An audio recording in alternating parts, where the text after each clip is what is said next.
ଦେଖନ୍ତୁ ଆପଣଙ୍କର ଯୋଗ କ୍ଷେତ୍ରକୁ ଆମେ ଯେତେବେଳେ ଆସୁ ସର୍ବପ୍ରଥମେ ବୁଝିବା ଦରକାର ଯେ ଆମେ ଯୋଗ ସାଧନ କରିବା ପାଇଁ ଯେଉଁ ମାନସିକ ପ୍ରସ୍ତୁତି ନେଇଛୁ ତ ଯଦି ମାନସିକ ପ୍ରସ୍ତୁତି ଆମ ଭିତରେ ନାହିଁ ଆମେ କୌଣସି ସାଂସାରିକ ଜଞ୍ଜାଳରୁ ହଉ ବା ରୋଗାଗ୍ରସ୍ତ ହେଇକରି ହଉ ବା ବିରକ୍ତି ଭାବ ପ୍ରକାଶ କରିକି ହଉ ସଂସାରକୁ ବା ନିଜ ଭିତରେ ଥିବା ଯେଉଁ ଅଜ୍ଞାନତା ଦୃଷ୍ଟିରୁ ହଉ ଆସୁ ତେବେ ଆମେ ଯୋଗ କ୍ଷେତ୍ରକୁ ପ୍ରବେଶ କରିଗଲା ପରେ ତାର ଯେଉଁ ଚଲାପଥ ଅଛି ଅନୁଶାସନ ଅଛି ସେ ଅନୁଶାସନରେ ଆମେ ଯଦି ନିଜକୁ ଶାସିତ ନ କରିପାରୁ ତେବେ ଆମେ ସେଇଠି ରହିଯାଉ। ଯଦି ଆମେ ନିଜକୁ ଶାସନ କରିବାର କଳା ଯୋଗ ଶିକ୍ଷକଙ୍କଠୁ ଜାଣି ନେଉ ତେବେ ଆମେ ଧୀରେ ଧୀରେ ଆମର ଜୀବନକୁ ଉଦ୍ଧାର କରି ଚାଲୁ ବା ଜୀବନକୁ ଅନୁଭବ କରି କରି ଚାଲୁ ଆନନ୍ଦ ଧୀରେ ଧୀରେ ଆମ ଭିତରେ ବଢ଼ି ବଢ଼ି ଚାଲେ। ତ ଏଇ ଯୋଗ କ୍ଷେତ୍ରକୁ ପ୍ରବେଶ କଲା ପରେ ସର୍ବପ୍ରଥମେ ଆପଣମାନଙ୍କୁ ଯୋଗ ଶିକ୍ଷକମାନେ ଯେଉଁ ଯୋଗରେ ଆଡ଼ମିସନ୍ କରାନ୍ତି ଏ ମୁନି ସମାଜର ଯୋଗ ଯେଉଁ ରହିଛି ଯେ ଅନେକ ସଦ୍ଗୁରୁଙ୍କୁ ପଚାରିଥିଲେ ସେ ମୁନିକୁ ଆପଣ କେଉଁ ଯୋଗ ପ୍ରଚାର କରୁଛନ୍ତି ସେ ସେଠୁ ସ୍ପଷ୍ଟ ଭାବରେ ଉତ୍ତର ଦେଇଥିଲେ ମୁଁ ଯୋଗ ହିଁ ପ୍ରଚାର କରୁଛି। କେଉଁ ଯୋଗ କ'ଣ ଯୋଗ ତ ଯୋଗ ମୁଁ ଯୋଗ ହିଁ ପ୍ରଚାର କରୁଛି। ତ ଅନେକ ଲୋକ ବିଭିନ୍ନ ପ୍ରକାରର ଯୋଗ କଥା କହନ୍ତି କିନ୍ତୁ ଯୋଗ ଗୋଟେ ଯେଉଁଟାକି ପତଞ୍ଜଳ ମହର୍ଷିଙ୍କ ଦ୍ୱାରା ପ୍ରଣୟନ କରାହେଇଛି। ତ ଯେତେବେଳେ ପ୍ରଥମେ ଆସିକି ଆପଣ ପହଞ୍ଚିଯାଆନ୍ତି ସେତେବେଳେ ଆପଣଙ୍କୁ ଯୋଗ ଶିକ୍ଷକ ସର୍ବପ୍ରଥମେ ପ୍ରଣବ ଆଉ ଶୁଭ ଭାବନା ଦିଅନ୍ତି। ଆପଣମାନଙ୍କର ପ୍ରଶ୍ନ ଥିଲା ମୋର ପ୍ରଣବ ଠିକ୍ ହେଉଛି ନା ନାହିଁ ତ କେମିତି ଜାଣିବେ ଏ ପ୍ରଣବକୁ ସର୍ବପ୍ରଥମେ ବୁଝିବାକୁ ପଡ଼ିବ ଇଏ ହେଉଛି ତସ୍ୟବାଚକ ପ୍ରଣବ ବୁଝିପାରିଲେ। ଏଇ ପ୍ରଣବ ଦୁଇ ପ୍ରକାର ଗୋଟେ ହେଉଛି ଆପଣଙ୍କର ଅନୁନାସିକ ଉଚ୍ଚାରଣ ଆଉ ଗୋଟେ ହେଉଛି ସାନୁନାସିକ ଉଚ୍ଚାରଣ ନାକ ସହିତ ନାକ ରହିତ। ତ ଆମେ ବିଶେଷ ଭାବରେ ନାକ ସହିତ ପ୍ରଣବକୁ ପ୍ରାଧାନ୍ୟ ଦେଇଥାଉ। ତ ଏ ଯେଉଁ ଧ୍ୱନି ପ୍ରଣବ ଉଚ୍ଚାରଣ କଲା ପରେ ଗୋଟେ ଧ୍ୱନି ଉଚ୍ଚାରଣ ହୁଏ ସେ ଧ୍ୱନି ଦ୍ୱାରା ଆମ ଶରୀରରେ ଏବଂ ମନ ଉପରେ ବିଭିନ୍ନ ପ୍ରକାରର ରେଖାପାତ କରିଥାଏ। ବିଶେଷ କରି ଯେଉଁ କମ୍ପନ ସୃଷ୍ଟି ହୁଏ ସେ କମ୍ପନ ଦ୍ୱାରା ଆମର ସମସ୍ତ ଜୀବକୋଷ ଗୁଡ଼ାକ ଯେଉଁ ଶରୀର ଆମର ଅଛି ଏ ଶରୀର ମଣିଷ ଶରୀର ହେଉଛି ବହୁକୋଷୀ ପ୍ରାଣୀ ସେ କୋଷ ଗୁଡ଼ାକ ଇନ୍ଆକ୍ଟିଭ୍ ଯେଉଁ ଥାନ୍ତି ଆକ୍ଟିଭ୍ ହେଇଯାଇଥାନ୍ତି। ଆଉ ଦୈନନ୍ଦିନ ପ୍ରକ୍ରିୟାକରଣ ଭାବରେ ଆପଣଙ୍କର କିଛି କୋଷ ଚାଲିଯାଆନ୍ତି ପୁଣି ନୂଆ କିଛି ଜନ୍ମ ହୁଅନ୍ତି ଇଏ କାଳ ମାନେ ଲାଗି ରହେ ଯାହାକି ଆପଣଙ୍କ ଶରୀର ଆଜି ଗୋଟିଏ ଦିନରେ ଯୁବା ହେଇନାହିଁ ଆଉ ଗୋଟିଏ ଦିନରେ ବି ବାର୍ଦ୍ଧକ୍ୟ ଆସିବ ନାହିଁ। ସମୟର ଆବଶ୍ୟକତା ଅଛି କିନ୍ତୁ ହେବ। ଯିଏ ଆଜି ବାଳକ ଅଛି ସିଏ ଯୁବକ ହେବ ଯିଏ ଯୁବକ ଅଛି ସିଏ ପ୍ରୌଢ଼ ହେବ ଯିଏ ପ୍ରୌଢ଼ ଅଛି ସିଏ ବାର୍ଦ୍ଧକ୍ୟ ଅବସ୍ଥାକୁ ସେ ଅବସ୍ଥା ତେଣୁ ସେ ଗୋଟେ ଲାଇନ୍ ଅଲଗା। ତେଣୁ ଯେତେବେଳେ ଆମେ ପ୍ରଣବ ଉଚ୍ଚାରଣର ବିଧି ଯାହାକି ଠିକ୍ ଭାବରେ ଯଦି କରାଯିବ ତେବେ କ'ଣ କରିବେ ନା ପ୍ରଣବ ଉଚ୍ଚାରଣ କଲାବେଳେ ଆପଣଙ୍କର ଯେଉଁ ଧ୍ୱନି ଉତ୍ପନ୍ନ କରୁଛନ୍ତି ଆପଣ ସେ ଧ୍ୱନିଟା ଆପଣଙ୍କର ମୂଳାଧାର ଚକ୍ରରୁ ଆସୁଥିବା ଆବଶ୍ୟକ। ସର୍ବପ୍ରଥମେ ମୂଳାଧାର ଚକ୍ରରୁ ଆସିବ ନାହିଁ। ପ୍ରଣବ କାହିଁକି କରାଯାଏ ତା କଥା ଅଲଗା 9 ପ୍ରକାରର ବାଧା ଆପଣଙ୍କର ଦୂର ହେଇଯିବ ପ୍ରଣବ କଲେ କିନ୍ତୁ ଆପଣ କହୁଛନ୍ତି ମୋର ପ୍ରଣବ ଠିକ୍ ହେଲା କି ନାହିଁ ଜାଣିବେ କେମିତି। तो जेतेबेले अनुभव करिवे आपण प्रणव ध्वनि उच्चारण करने समय आपणकर मूलाधार चक्र संकुचित होचे तो जानिबे आपणकर प्रणव ठीक अछि एवं आपणकर मन एवं शरीर चुस्ती स्फूर्ति तंदुरुस्ती ये तीनटा जिनस को प्राप्त हो प्रणव करने द्वारा चक्र भेदन तापर अच्छी आप फूर्ति आसीज शरीर भितर गोटे प्रकार उन्माद सृष्टि हम गोटे प्रकार माने आपण भितर गर्माहट जहाँ कहते माने ये हम यार गोटे विचित्र लीला ए प्रणव आप देखु कौन जगह को आप दौड़िक जीवे गला आपणकर श्वास खर श्वास हो जाए आप प्राणशक्ति से क्षय हुए से बार बार बार बार आपन को श्वास नवा पड़े आपण शरीर रे जो स्थित प्राण रही महाप्राण रु आसिक सेटा आपण शरीर भितर ताको एग्जिस्ट करने हेले आपण बार बार निश्वास नवा पड़े जो आप पूरण करने पड़े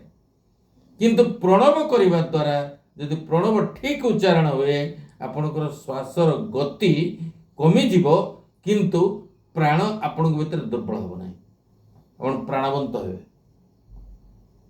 आप खरश्वास हम ना निश्वास बलैब ना ये गोटे बड़ लक्षण आउ मूलाधार चक्र प्रणवर उच्चारण यदि ठीक भाव हुए केमती हम ताको भागवत भारी सुंदर भाव प्रमाण दे कौन ना जानिबु आत्मार तुहिते मन चंचल विपरीते आत्मार हित आत्मा तो स्वयं हितकारी किंतु आपण जेहेतु आत्मा बोली निजको ज्ञान करू नाहंते सेतिपई ये अर्थरे लिखा है तो आत्मार हित पई कौन करिवु ना मन जो चंचल अवस्था रे अछि ताकू तू अचंचल अवस्था को आनिया पई प्रणव उच्चारण करिया पई बसिया को पड़ियो तो कौन करिवु किमितु बसिबु ना जानू जुगले बेनी पानी स्थापिबु बेल काल जानी जानू अर्थ जंग जुगल अर्थ दुई बेनी अर्थ दुई पानी अर्थ हाथ जोटा कि मुनि मुद्रा बोली आपन को क्लास रे जो एडमिशन बेले बतई दिया से मुनि मुद्रा रे आप बसवे तापर कौन करिवे ना ओंकार पवन निश्चलु तोड़बू हृदय कमलु आपण हृदय कमल से ध्वनिटी उच्चारण हम सर्वप्रथम जे उच्चारण है केमिति उच्चारण हम आ उचित ताको भी लिखि देइछन्ति जोटा कि आपण को प्रैक्टिकल हम माने देखैछु आ गुरुदेव जहाँ कहि दे जाइतिले ए भागवत रे संपूर्ण वर्णना अछि केमिति उच्चारण करिवे ना उत्तम नाद घंट सोने मन पवन एक ध्याने घंट निनादवत तैल धारावत जमीक आप तेलटा पड़ा पर मझिरू छिड़ी जाए कि छिड़े ना अखंड प्रणवता को कहते खंडित हम ना मझिरू खंड खंड हम ना तो जानवे आप प्रणव ठीक है आ तैल धारावत जमी घंटीटे बाजिले टंग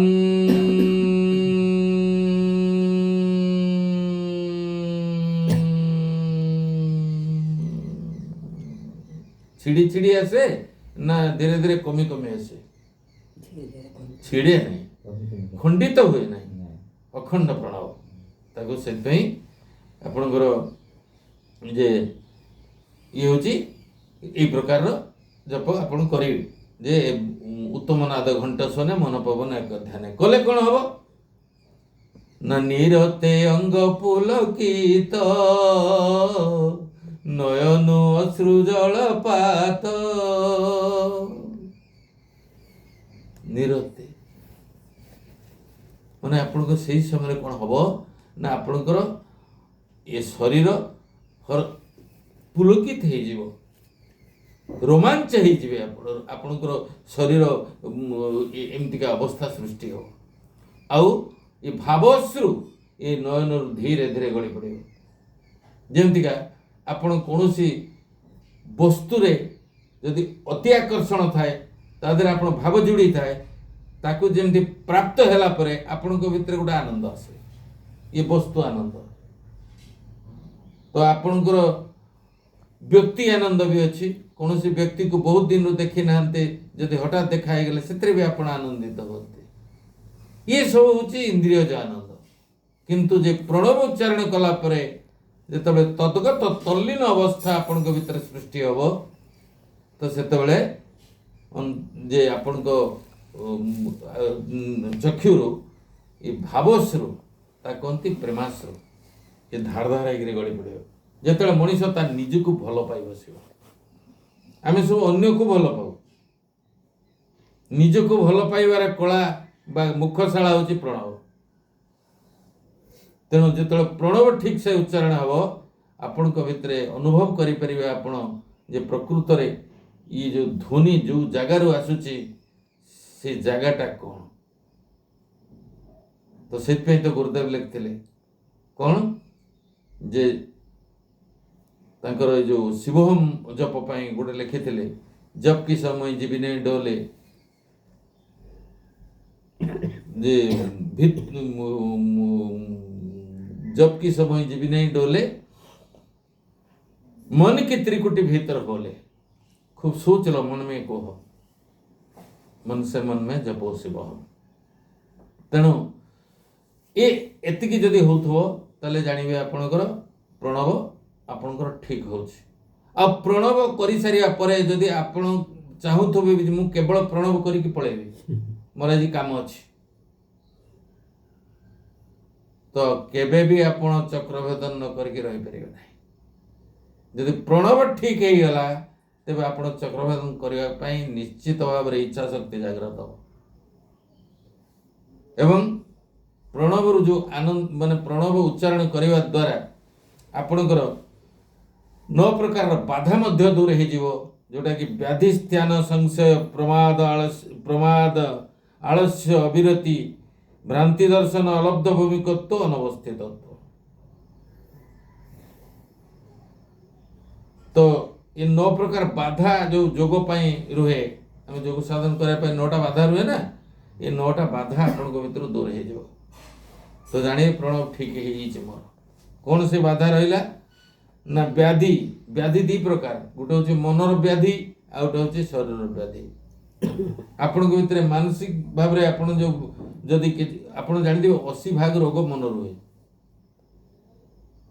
आ 20% रोग प्रकृत रोग रोग नथिबो मनुष्य रोग को डाकी आनिबो उदाहरण स्वरूप आपणकर धरंतु जनक जो कोरोना समय गला ये कोरोना समय रे किछि लोक कोरोना रे आक्रांत हेले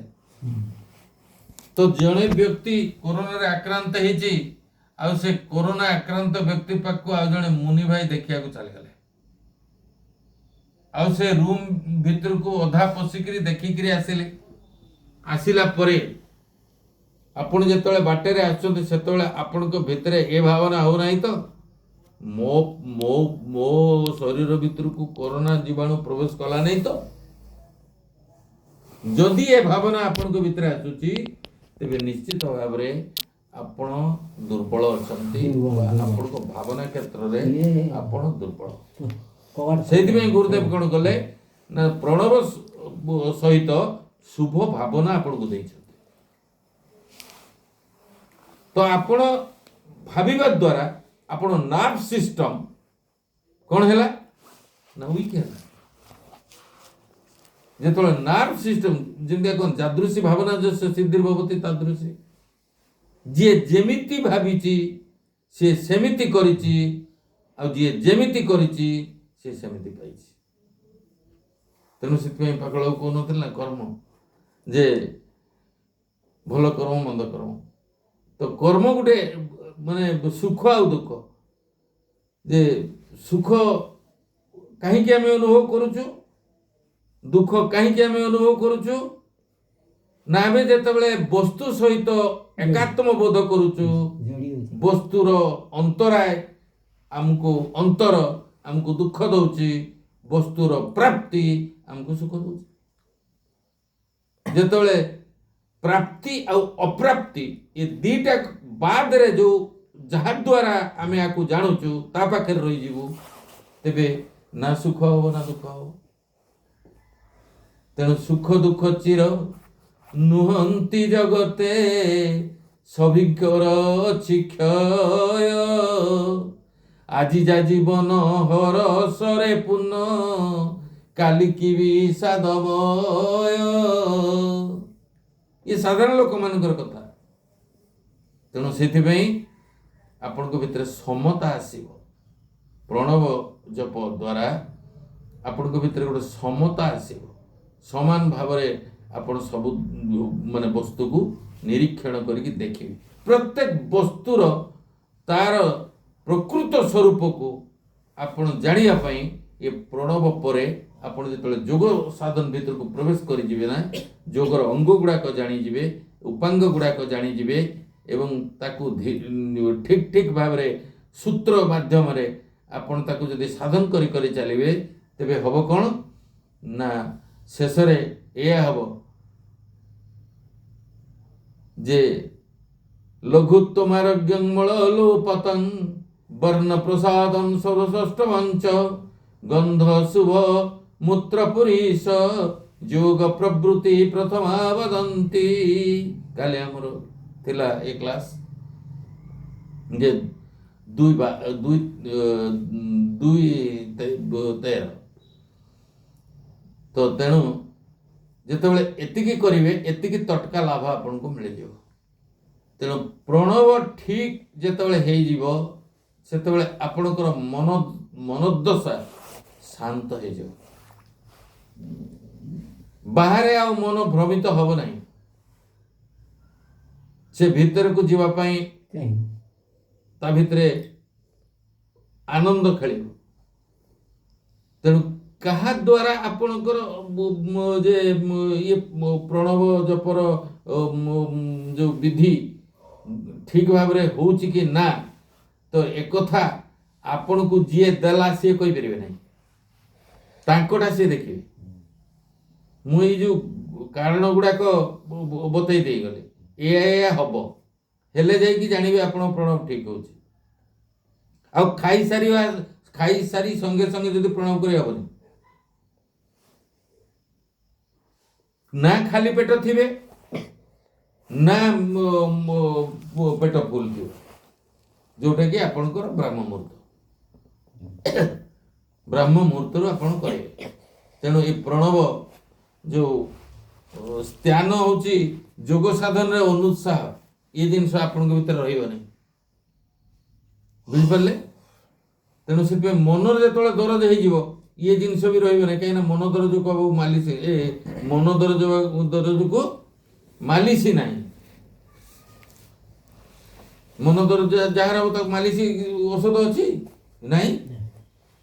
तेणु मन एव मनुष्याण कारण बंध यही मन जाक प्रसन्न हो देव से भयवर यही मन जाक प्रसन्न नव करुव नारखार ये हूँ स्त्यान स्त्यान अर्थ योगाभ्यास अनुसाह उत्साह जो रहे ना उत्साह आसव प्रणव करने द्वारा कारण यहाँ योगर गोटे बाधा अच्छा संशय हूँ निज उपरे विश्वास हरी जाए साधारण संसारी मनीषर से अन्न उपरे विश्वास करते कई कल्पित ईश्वर उपरे काठ उपरे पत्थर उपरे या उपरे भरोसा करते जिते आप प्रणव ठीक ठीक उच्चारण हो तो ये बाधा आपंकर दूर हो तो निज प्रति भरोसा आसो आपंकर आत्मविश्वास जोड़ा कहते आप निजक योग्य बोली विवेचित करेंगे तापर कौन प्रमाद प्रमाद हूँ कौन ना खामखियाल भाव जो करुले आप जोग करते बहुत लोग खामखियाली भाव में करते हाँ बतई करवा बुझी यह कले यह हम कि खामखियाल करवा तो से प्रकार भाव में रही गभीर जमी पिला मैंने पाठ पढ़ती दी प्रकार खामखियाली पढ़ती मंजूर सहकार पढ़ती पढ़ाई पढ़ती जानापी पढ़ती केते प्रकार पढ़ा अच्छे से जोग कला बेले अनेक साधक अच्छा हक करदे तो भल लगुच आराम करदे बुझती ना कि ଆଉ ଦଫେ ଅଛନ୍ତି ଯେ କରିସାରିବା ପରେ ଆଗକୁ ତ ଭଲ ଲାଗୁଛି ଆର କିଛି ଅଛି ବୁଝିବା ସେ ପ୍ରକାର କିଛି ଅଛନ୍ତି। ଆଉ ଜଣେ ଆଉ ଦଫେ ସାଧକ ବହୁତ କମ ସଂଖ୍ୟାରେ ଅଛନ୍ତି ଜାଣିକି କରନ୍ତି। ଆଉ ଯାହା ଜାଣିକି କରାଯାଏ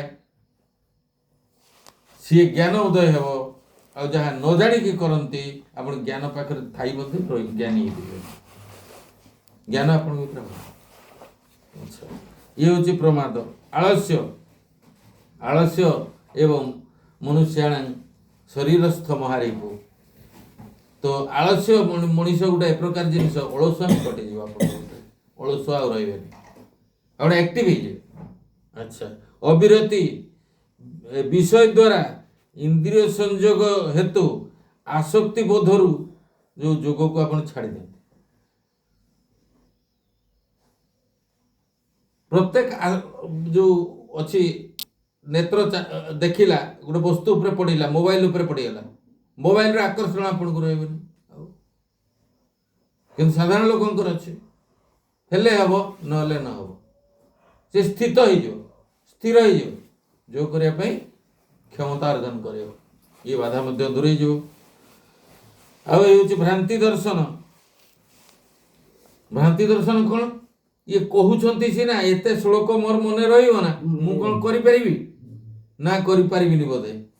ଇଏ କଳି ଯୁଗରେ ଏଗୁଡ଼ା କ'ଣ ସମ୍ଭବ? ତେଣୁ କ'ଣ କରିବା? ହରିନାମ ନେବା।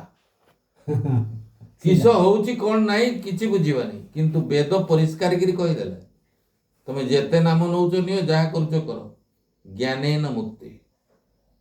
ଆଉ ଗୁରୁଦେବ ମଧ୍ୟ କହିଲେ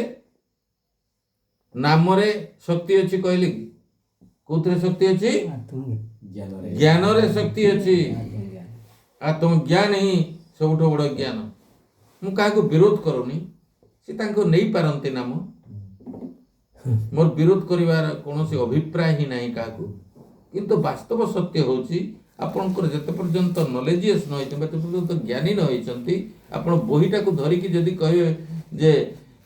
ସାହିତ୍ୟ ସାହିତ୍ୟ ସାହିତ୍ୟ ସାହିତ୍ୟ ସାହିତ୍ୟ, ଆପଣ ସାହିତ୍ୟ ପାଠ ହେଇଯିବ କି? ହବନି। ଆପଣ ବହି ଭିତରେ ଯାହା ଲେଖା ଅଛି ତାକୁ ହଜମ କରିବାକୁ ପଡ଼ିବ, ତେବେ ଯାଇକି ସାହିତ୍ୟ ହବ। ତାପରେ ହେଉଛି ଆପଣଙ୍କର ଅଲବ୍ଧ ଭୂମିକତ୍ୱ। ସମାଧିର ସନ୍ନିକଟରେ ପହଞ୍ଚିଯିବ, କିନ୍ତୁ ପ୍ରଣବରେ ଯଦି ପ୍ରଣବ ଯଦି ଆପଣ ଠିକ ନ ହଉଥାଏ ତାହେଲେ ଆପଣ ଯାଇପାରିବେନି, ଭୟରେ ଧୀରେ ବୁଲେଇ ପଳେଇ ଆସିବେ, ସିଧା ସାଇଁକି ଯିବେ, ପହଞ୍ଚି ପାରିବେ ନାହିଁ। ତେଣୁ ଏ ପ୍ରଣବ ଉଚିତ ଢଙ୍ଗରେ ଏବଂ ଠିକ ଭାବରେ ହେବା ଦରକାର। ଆଉ ଶେଷରେ ଏଇ ଆପଣଙ୍କର ଶେଷରେ କ'ଣ ନା ଅନବସ୍ଥିତତ୍ୱ। ସମାଧି ପାଖରେ ପହଞ୍ଚିଗଲେ କିନ୍ତୁ ଆଉ ରହିପାରିବନି, ଅଧୈର୍ଯ୍ୟ ହେଇଯିବ। ଇଏ ବାଧା ବି ରୁହେ ସାଧକ ଭିତରେ, ସିଏ ମଧ୍ୟ ଦୂରେଇଯିବ। କାରଣ ଆପଣଙ୍କର ହୁଏ କ'ଣ ନା, ଇଏ ହେଉଛି ଆପଣଙ୍କର ଯାହା ଦୃଶ୍ୟମାନ ହେଉଛି ଏଗୁଡ଼ା ସବୁ ରୂପ। କ'ଣ ବୁଝିଗଲା?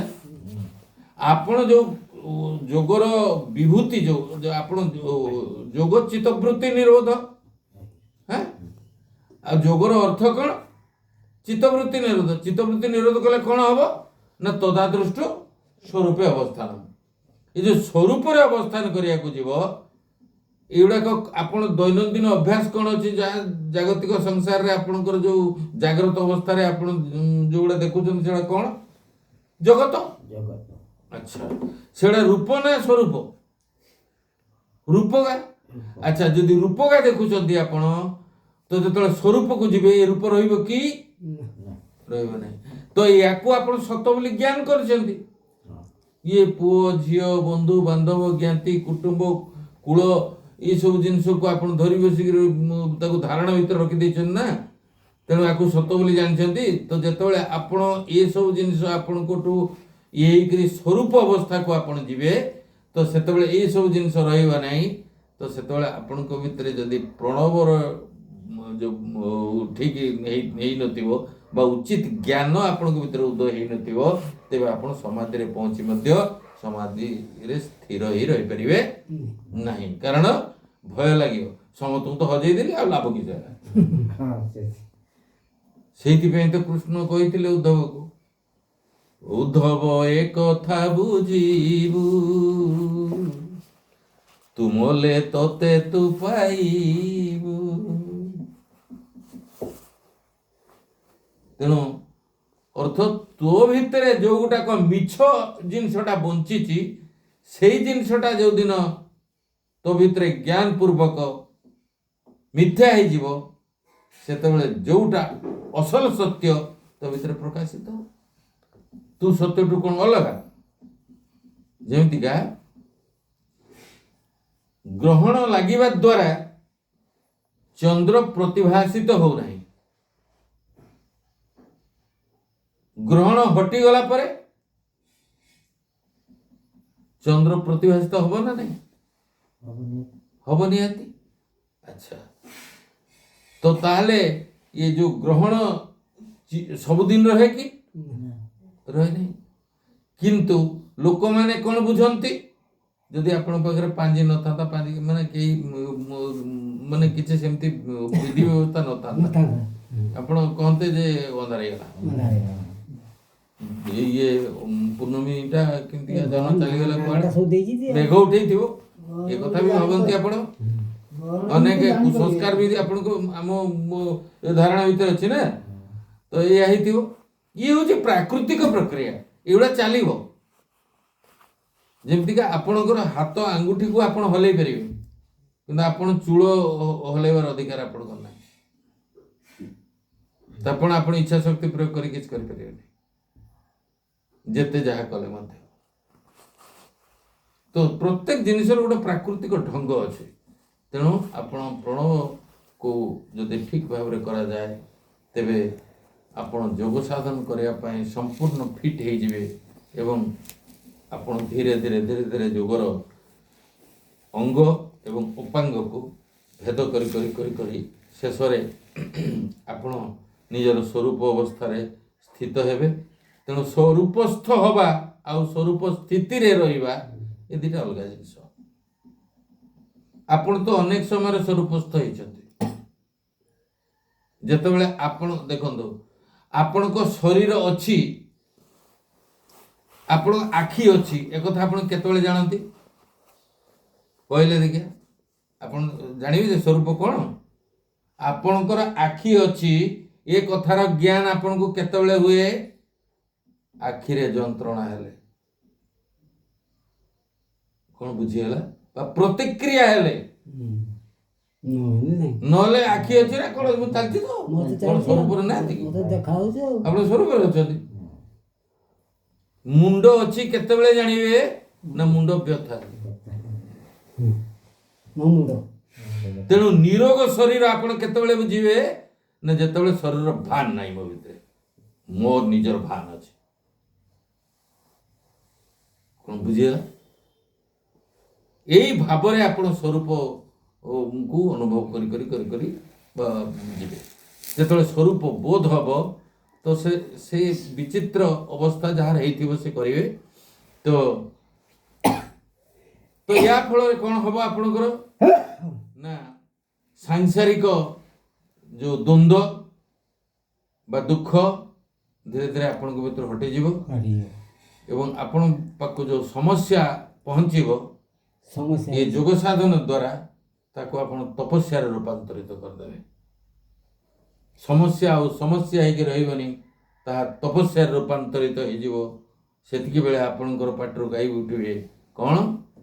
अहं परम ब्रह्म जुवा कुमार प्रसन्न आनंद मयोहम आत्मा विशुद्ध विज्ञान